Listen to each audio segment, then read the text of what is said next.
My fiancée dumped me over red flags that her best friend warned her about. Weeks later, that same friend messaged me, "You deserve better," with me. And suddenly, everything finally made perfect sense to me. My fiancée broke up with me because her best friend called me a walking red flag. What I didn't know then was that the friend wasn't trying to protect her at all, she was playing a game, and I was just a pawn. I remember just saying, "Okay," feeling this strange mix of resignation and disbelief. Weeks later, that same friend texted me, asking to grab coffee, claiming I deserved better. And what happened next exposed years of calculated manipulation I never saw coming. I'm Noah, a 29-year-old system analyst here in Austin, and I need to tell you how someone can shatter your relationship without you even realizing they're doing it until it's already over. 5 years. That's how long Chloe and I were together. 5 years of building something I truly believed was solid, something real, something that felt like home. We met at a coffee shop, she was sketching in a corner booth, and I was pretending to work on a project, really just trying to figure out how to talk to her without looking like a complete idiot. She was everything I wasn't: outgoing, spontaneous, always surrounded by people who loved her energy, while I was the guy who'd rather spend a Friday night gaming with my online crew than hitting up crowded bars downtown. We balanced each other out. Or at least, that's what I kept telling myself when things started feeling off. We moved in together after 2 years. Got a rescue dog named Buster, who had 3 legs and more personality than most humans I knew. And I proposed last spring at the same coffee shop where we met because, apparently, I'm that kind of sentimental idiot. Chloe said yes before I even finished the question. For about 3 months after that, everything felt perfect, like we'd finally figured out how to do life together the right way. Then Stella came back into the picture, and I mean really came back. Not just occasional texts or birthday calls, but suddenly, she was everywhere. Every plan, every decision, every conversation. Stella was Chloe's best friend from college. The kind of friendship that had years of history I could never fully understand. Inside jokes I wasn't part of, shared experiences that predated me by a decade. I didn't mind at first because everyone needs friends, and I'm not the type to get jealous of my fiancé having a life outside our relationship. But Stella had this way of making me feel like I was constantly failing some test I didn't know I was taking. Little comments here and there that seemed harmless on the surface but left me feeling smaller each time. She'd interrupt me mid-sentence when I was talking to Chloe about something. Not even rudely, just casually, like what I was saying wasn't important enough to finish. She'd roll her eyes when Chloe mentioned plans we'd made together, a beach camping trip, or checking out that gaming convention I'd been excited about for months. The worst part wasn't what Stella said to me. It was what she said to Chloe when I wasn't around. Seeds she planted that I wouldn't discover until way too late. It started small, plans getting cancelled last minute because Stella needed Chloe for some emergency that never quite sounded like an actual emergency when I heard about it later. We were supposed to go to that gaming convention. Tickets bought 3 months in advance. Hotel booked, whole weekend planned out. And then Stella called, crying about some guy who ghosted her, and suddenly Chloe was canceling everything to go comfort her best friend. I said it was fine, because what else was I supposed to say? But it kept happening. Pattern after pattern of me coming second to whatever crisis Stella was manufacturing that week. The beach camping trip got scrapped because Stella wanted Chloe to go to some wellness retreat that cost $800 and sounded like a pyramid scheme disguised as self-care. Chloe started using phrases that didn't sound like her. Stuff like emotional labor and weaponized incompetence and love bombing. And I noticed she never explained what those meant or gave specific examples, she just dropped them into conversations like grenades and waited for me to apologize for things I didn't understand I was doing wrong. When I asked her to explain what she meant, she'd get defensive and say I was invalidating her feelings, which was another phrase that didn't sound like something she'd come up with on her own. I started noticing Stella's influence everywhere. In the way Chloe suddenly cared about things she'd never mentioned before, in the way she'd repeat opinions almost word for word from conversations I knew they'd had without me. Chloe used to love our quiet evenings at home, cooking together, watching whatever show we were binging that month.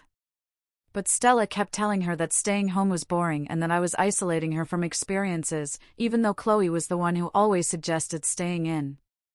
I'm an introvert. I've always been upfront about that.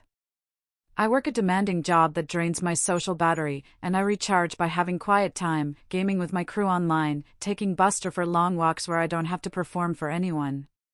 Chloe knew this about me from day one. She said she loved that I was low-key and stable and didn't need constant entertainment.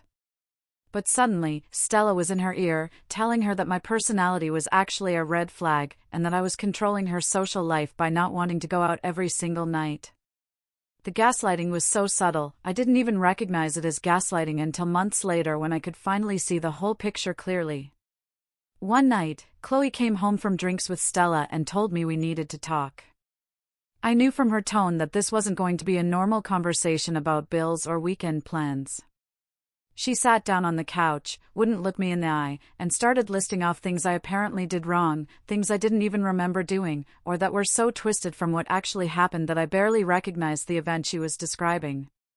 She said I was dismissive of her needs because I'd gone to bed early one night when she wanted to watch a movie. Never mind that I'd worked a 12-hour shift fixing a critical system failure and was barely functional. She said I was financially controlling because I asked if we should maybe budget better after she spent $600 on concert tickets for her and Stella without mentioning it first. She said I didn't support her dreams because I suggested she maybe finish her graphic design certification before quitting her stable job to freelance full-time with 0 clients lined up. Every accusation had Stella's fingerprints all over it. I could practically hear her voice saying these things, but Chloe delivered them like they were her own thoughts, her own feelings, her own conclusions about who I was as a partner. I tried to defend myself, but every response I gave just seemed to prove her point somehow. Like the game was rigged, and I was always going to lose no matter what I said. When I pointed out that I'd supported her career change and just wanted to make sure we had a financial safety net, she said I was mansplaining her own life to her. When I reminded her that I'd encouraged her to hang out with friends and never tried to stop her from going out, she said I was rewriting history and gaslighting her about my own controlling behavior. The words were coming out of Chloe's mouth, but they were Stella's words. Stella's interpretations, Stella's reality being forced onto our relationship like a filter that distorted everything we built together. That's when I realized my relationship had a third person in it. And that third person had more influence over my fiancé than I ever would. And there was nothing I could do to compete with years of friendship and trust and history that existed long before I ever came into the picture. The breaking point came on a Thursday in October. I woke up feeling like someone had replaced my blood with concrete and set my throat on fire from the inside. I took my temperature, and it was sitting at 102, which explained why even lifting my head off the pillow felt like climbing a mountain. I texted Chloe, asking if she could maybe grab some medicine on her way home from work because I genuinely didn't think I could make it to the pharmacy without passing out. She read the message. I saw the little red receipt pop up, and then nothing for 3 hours while I lay there, alternating between sweating through my sheets and shivering so hard my teeth chattered. When she finally came home, she had Stella with her, which should have been my first clue that this wasn't going to go the way I hoped. And instead of checking on me or asking what I needed, she stood in the doorway of our bedroom with her arms crossed, like I'd personally offended her by being sick. Stella was right behind her, whispering something I couldn't quite hear. And then Chloe said the words that I still can't fully believe came out of her mouth. She said that Stella thought I was being manipulative by asking for help, and that I was a grown man who should be able to take care of myself without making it her responsibility. I just stared at her. What do you even say to that? How do you respond when your fiancé tells you that needing basic support during illness is actually emotional manipulation? And before I could form any kind of coherent response, she grabbed her overnight bag from the closet and said she was staying at Stella's place for a few days because she needed space from my toxic behavior. The worst part wasn't even that she left. It was the petty cruelty of what she took with her. She grabbed the thermometer off my nightstand and the last roll of toilet paper from the bathroom. It sounds almost funny when I say it out loud, but in that moment, it felt like she was deliberately trying to make my life harder just to prove some point I didn't understand. I heard the apartment door close, and then it was just me and Buster, who jumped up on the bed and put his head on my chest like he knew something was really wrong this time. Not just the regular kind of wrong, but the kind that changes everything. I managed to get myself to the kitchen and found some expired ibuprofen in the back of a drawer. Took twice the recommended dose because I was desperate. And then I did something I almost never do, which was reach out to my online gaming crew and tell them what was happening. These were guys I'd been playing with for years, people I'd never met in person, but who knew me better than most of my real-life friends. And within an hour, 3 of them had sent food delivery to my apartment. One of them, Ethan, who actually lived in Austin, showed up with a care package of medicine and Gatorade and soup that his wife had made. He'd been running raids with me for 4 years. He sat in my living room for 2 hours, making sure I ate something and didn't die, while I explained the whole situation with Chloe and Stella and how I felt like I was losing my mind trying to understand what I'd done wrong. Ethan listened to everything, then said something that stuck with me. He said it sounded like Chloe had outsourced her thinking to someone who didn't have her best interests at heart, and that sometimes people get so deep into toxic friendships they can't see how much damage is being done until it's too late. I spent the next 3 days recovering alone, except for Buster and the friends who checked in on me. That gave me way too much time to think about everything that had happened over the past year. All the little moments I'd ignored or explained away because I loved Chloe and wanted to believe we could work through anything. On the 4th day, she came back to the apartment while I was at work, and I knew she'd been there because half her stuff was gone, and there was a note on the counter. It was in her handwriting, but used vocabulary I recognized as Stella's specialty. The note talked about emotional labor and how I'd failed to meet her needs and how she deserved a partner who didn't make her responsible for managing my feelings, which was ironic considering I'd spent the last year walking on eggshells trying not to upset her while she criticized everything I did through Stella's lens of what a relationship should look like. That evening, Chloe texted me, asking to talk in person. We met at a coffee shop 3 blocks from our apartment, because apparently our home wasn't neutral enough territory for this conversation. She had this rehearsed quality to the way she spoke, like she'd practiced these lines with Stella until they sounded natural. And she went through a whole list of my red flags that included things like me being too independent, not emotionally available enough, prioritizing my career over her needs, and something about how my introversion was actually an avoidant attachment style, which apparently she'd learned about from some podcasts Stella had recommended. I listened to all of it and realized I was basically being broken up with using pop psychology terms and therapy speak that had been weaponized to make normal human behavior sound like pathology. When she finally paused to take a breath, I asked her one question, whether any of these thoughts were actually hers, or if she was just repeating what Stella had told her to think. She got defensive immediately and said I was invalidating her experience and proving her point about being dismissive. And then she said she needed me to move out of the apartment, even though my name was the only one on the lease and I'd been paying 70% of the rent for 3 years. I laughed. Not because it was funny, but because the audacity was almost impressive.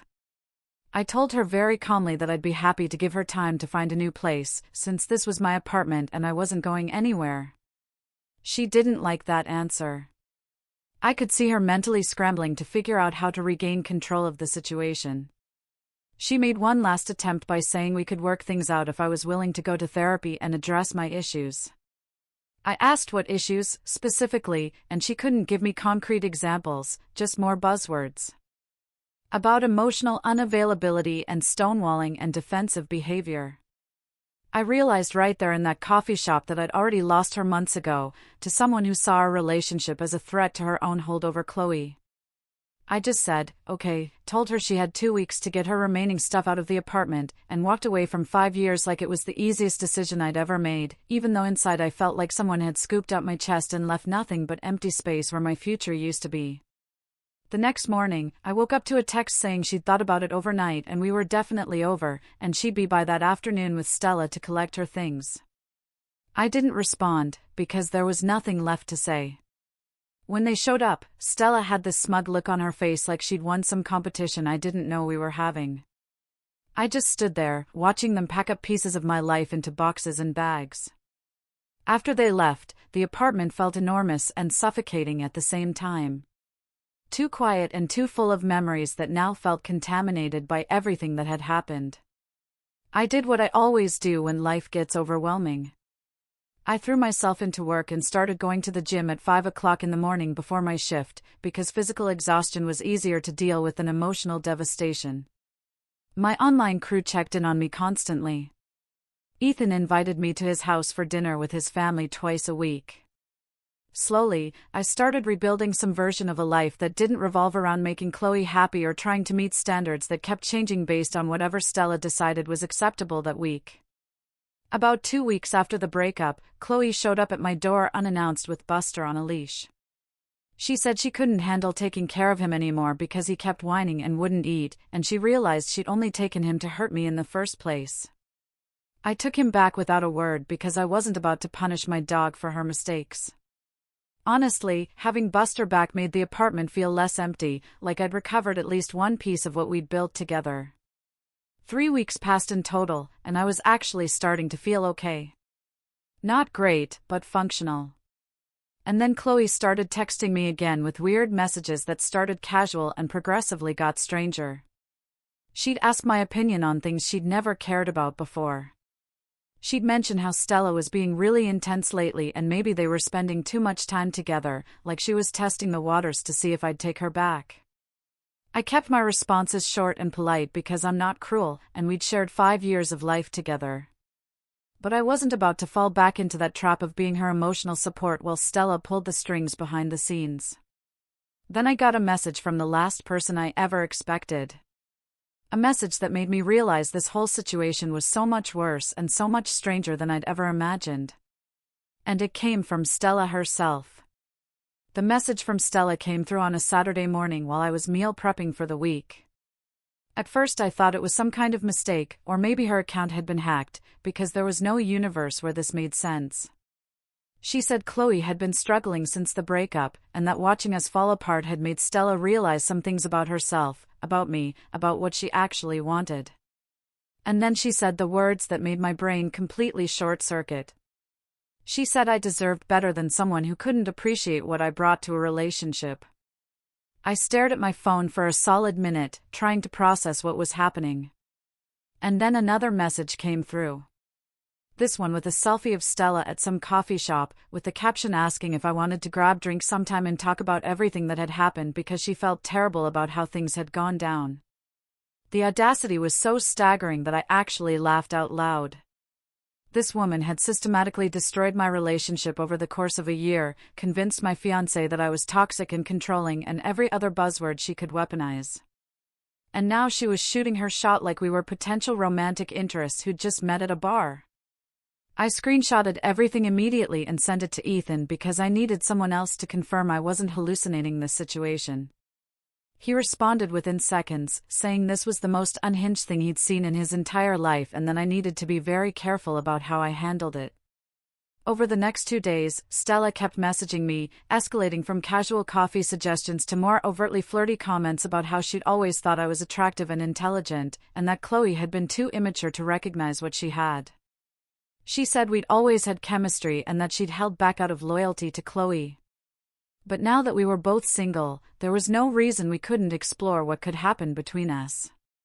The whole thing felt like I was trapped in some psychological thriller where the villain reveals themselves in the third act. I showed everything to Ethan and 2 other friends from my gaming crew who lived local, guys named Caleb and Liam, who I'd finally met in person after years of online friendship. We spent an entire evening trying to figure out what Stella's actual angle was, because this couldn't just be about wanting to date me. Caleb had a theory that made way too much sense. He said some people are addicted to control and drama, and that Stella had probably gotten bored once she'd successfully broken up me and Chloe because there was no more chaos to orchestrate. He thought maybe Stella saw me as a challenge now, someone who'd rejected her influence and walked away with dignity, and that trying to date me was really about proving she could still manipulate my life if she wanted to. Liam pointed out something even darker, which was that if Stella succeeded in getting me to go out with her, it would destroy any chance of Chloe and me ever reconciling. And it would also position Stella as the person who ended up with the prize after convincing Chloe to throw it away. The more we talked about it, the more I realized this wasn't about attraction or genuine interest. This was about power and control and feeding whatever psychological needs Stella had to be at the center of other people's relationships. I decided I wasn't going to just ignore her or block her number. I was going to expose exactly who she was to everyone who'd been pulled into her orbit. But I needed to be smart about it because going on the attack without proof would just make me look like the bitter ex she'd already painted me as to Chloe. I started documenting everything.